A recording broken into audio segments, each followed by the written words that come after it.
Assalamualaikum warahmatullahi wabarakatuh. Alhamdulillah mudabbil aqwal bi hikmatil mubarakil alim. Mujamil ahwal liman tajammala bil a'malis sadiyah. Mubaid al ahwal amman takamala bil akhlaqil mardiyah. Mukafil al amzal amman atana ilayhi ala wal azizul ghaffar. Ashhadu an la ilaha illallah wahdahu la sharika lah wa ashhadu anna sayyidina Muhammadan abduhu wa rasuluhu alladzi la nabiyya ba'dahu. Allahumma shalli wa sallim ala sayyidina wa maulana Muhammad wa ala alihi wa sahbihi ajma'in. Amma فيا عباد الله أوصيكم بنفسي وإياي بتقوى الله وطاعته لعلكم تفلحون. فقال تعالى في كتابه الكريم: أعوذ بالله من الشيطان الرجيم. بسم الله الرحمن الرحيم. إنما المؤمنون إخوة فأصلحوا بين أخويكم واتقوا الله لعلكم ترحمون. صدق الله العظيم. معاشر المسلمين sidang jamaah umat rahimakumullah. Mengawali khutbah pada kesempatan yang mulia ini, khatib mengajak untuk senantiasa meningkatkan takwa kita kepada Allah, mewujudkan sikap syukur atas nikmat yang senantiasa Allah berikan kepada kita,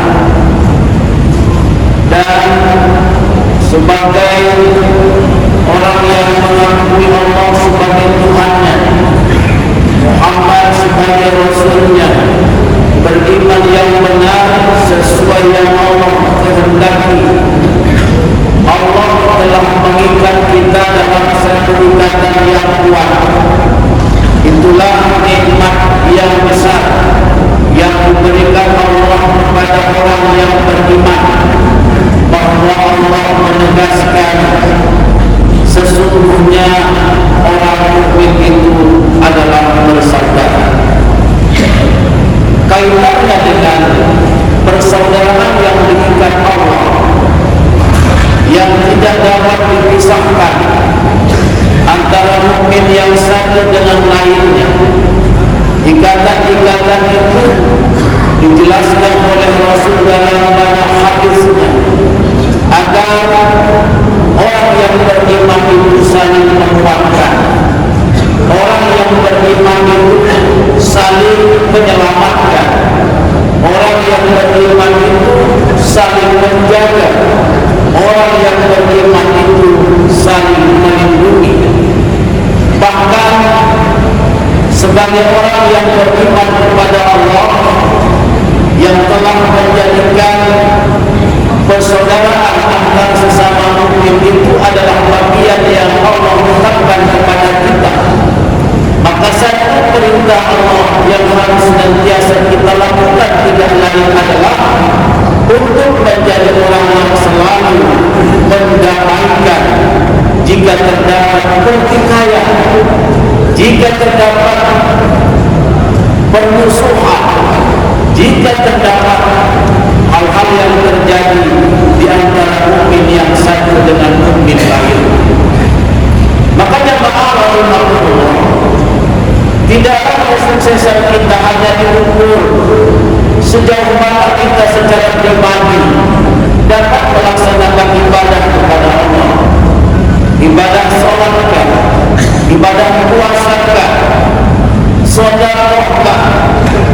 Kenapa kami kita juga dalam waktu dan kesempatan ini semakin mempersiapkan diri untuk menjadi sosok yang melakukan ibadah kepada Allah, ibadah salat yang senantiasa barangkali sudah menjadi rutinitas kita lakukan, ibadah puasa yang sebentar lagi seruan itu akan sampai,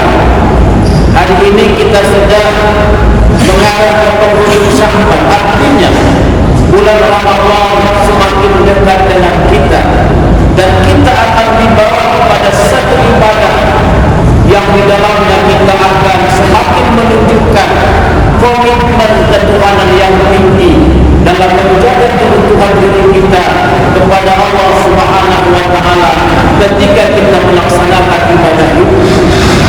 Barangkali kita juga berkeinginan berbuat baik dalam hidup ini dengan konsep sedekah di dalam Islam. Tetapi Rasulullah SAW dia menyampaikan kepada sahabat ketika itu, apa yang disampaikan Rasulullah? Ala akhbarukum bi afdalil darajatis salati was siyam was sadaqah. Kata Rasul, apakah pun saya sampaikan kepada kalian amal yang utama derajatnya, melebihi bagaimana derajat kemuliaan ibadah salat, ibadah puasa dan ibadah sedekah. Sahabat menjawab, qalu bala. Mereka menjawab, iya, ya Rasulullah. Maka Rasulullah menjelaskan ibadah yang ingin diingatkan Rasul kepada sahabat lebih utama dari betapa tingginya derajat ibadah salat, betapa tingginya derajat ibadah puasa, betapa tingginya derajat ibadah sedekah. Tapi kata Rasulullah, islahu dzatil bayn, ibadah yang lebih utama dari itu semua adalah ketika kamu mampu mendamaikan dua orang yang bertikai. Sosok sesama mukmin, sesama muslim yang terkadang masih mendapat sisi ketidaknyamanan, kegaduhan yang masih terjadi, perselisihan yang terus saja muncul. Maka kata Rasul, itulah ibadah yang lebih utama. Islahu dzatil bayn wa in fasada dzatil bayn hiya al-halqa. Kata Rasul, jika saja mereka bertikai, jika saja mereka bercerai-berai, jika saja mereka terus dalam permusuhan, itulah yang kata Rasul, al-halqa, itulah sesungguhnya yang dimaknakan sebagai pencukur agama. Artinya bahawa pertikaian di antara sesama mukmin, pertikaian di antara sesama muslim, itu sesungguhnya tidak saja melemahkan agama, tapi kata Rasul mencukur agama. Tidak lain adalah sebagai sesuatu yang memutus agama dalam diri, yang menjadikan sesuatu kelemahan dan akan menjadi kekurangan dan akan menjadi kegagalan yang besar di tengah-tengah kita. Maka dalam hal ini begitu penting Rasul mengingatkan, dalam hadis yang lain juga Rasul mengingatkan, afdalus sadaqah islahu dzatil bayn. Seutama-utama sedekah, sedekah yang paling afdal, sedekah yang paling utama, kata Rasul, mendamaikan dua orang muslim yang sedang bertikai. Jamaah rahimahullah, ini adalah konsep Islam. Bahkan Rasulullah SAW dalam hadis yang lain juga menjelaskan, ittaqullah, bertakwalah kamu kepada Allah, wa aslihu dzata bainikum, dan damaikanlah di antara dua saudara sesama muslim yang bertikai.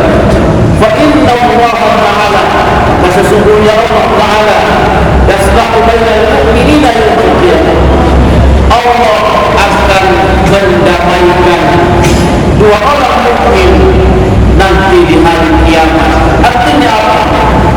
Bahawa konsep persaudaraan sesama mukmin, sesama muslim, itu adalah konsep yang sudah begitu kuat dari Allah.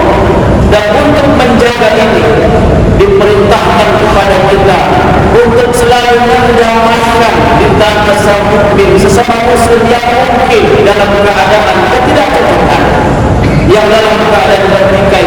Dan perintah ini jika saja dilakukan, maka nilai kemuliaannya melebihi derajat ibadah salat, ibadah puasa, ibadah sedekah yang kita kerjakan. Makanya maka Allah tentu menyambut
ini adalah bagian yang pokok yang kuat dari Allah, dan mari kita selalu melakukan upaya-upaya untuk mendamaikan tidak terjadi perselisihan di antara kita.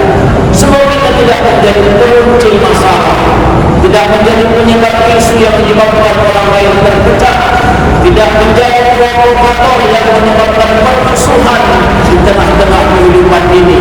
Tetapi marilah kita sesuai dengan ajaran Rasulullah dan perintah Allah, fa aslihu dzata bainakum, karena itulah amal yang mulia di sisi Allah Subhanahu wa taala. Mudah-mudahan ada manfaatnya, dan mari kita sambut Ramadan ini dengan penuh rasa syukur kepada Allah, dengan penuh rasa keimanan. Kita sambut Ramadan ini dengan penuh kegembiraan, tetapi kita masuk ke Ramadan ini dengan persaudaraan yang utuh, sehingga mulianya ibadah salat, mulianya ibadah puasa, mulianya ibadah sedekah insyaallah kita dapatkan, tetapi dengan ikatan kemuliaan persaudaraan yang kita bangun dalam hidup ini. Barakallahu li wa lakum fil Qur'anil azim, wa nafa'ani wa iyyakum bima fihi min al-ayat wa dhikril hakim. Aqulu qawli hadha wastaghfirullah li wa lakum wa lisa'iril muslimin wal muslimat fastaghfiru innahu huwal ghafurur rahim.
يعظكم ma